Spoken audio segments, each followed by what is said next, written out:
Aujourd'hui le 26 avril 2024. Première lecture. La promesse, Dieu l'a pleinement accomplie en ressuscitant Jésus. Lecture du livre des Actes des Apôtres. En ces jours-là, Paul vint à Antioche de Pisidie. Dans la synagogue, il disait: Vous, frères, les fils de la lignée d'Abraham. Et ceux parmi vous qui craignent Dieu, c'est à nous que la parole du salut a été envoyée.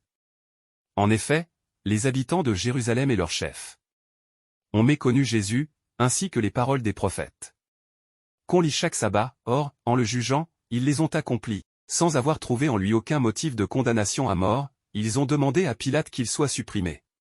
Et, après avoir accompli tout ce qui était écrit de lui, ils l'ont descendu du bois de la croix et mis au tombeau. Mais Dieu l'a ressuscité d'entre les morts.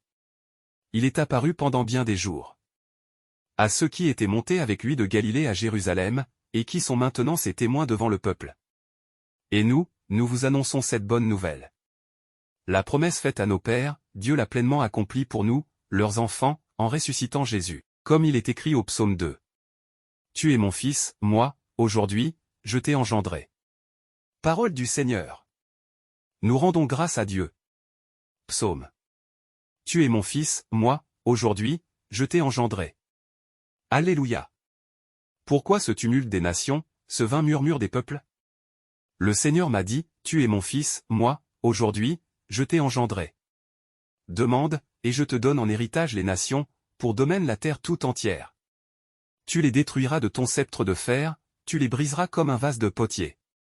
Maintenant, roi, comprenez. Reprenez-vous, juges de la terre.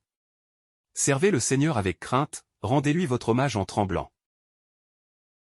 Évangile. Moi, je suis le chemin, la vérité et la vie. Alléluia. Alléluia. Moi, je suis le chemin, la vérité et la vie, dit le Seigneur. Personne ne va vers le Père sans passer par moi. Alléluia. Évangile de Jésus-Christ selon saint Jean. En ce temps-là, Jésus disait à ses disciples: Que votre cœur ne soit pas bouleversé. Vous croyez en Dieu, croyez aussi en moi. Dans la maison de mon Père, il y a de nombreuses demeures, sinon, vous aurais-je dit. Je pars vous préparer une place. Quand je serai parti vous préparer une place, je reviendrai et je vous emmènerai auprès de moi, afin que là où je suis, vous soyez, vous aussi. Pour aller où je vais, vous savez le chemin. Thomas lui dit: Seigneur, nous ne savons pas où tu vas. Comment pourrions-nous savoir le chemin? Jésus lui répond: Moi, je suis le chemin, la vérité et la vie, personne ne va vers le Père sans passer par moi. Acclamons la parole de Dieu. Louange à toi Seigneur Jésus.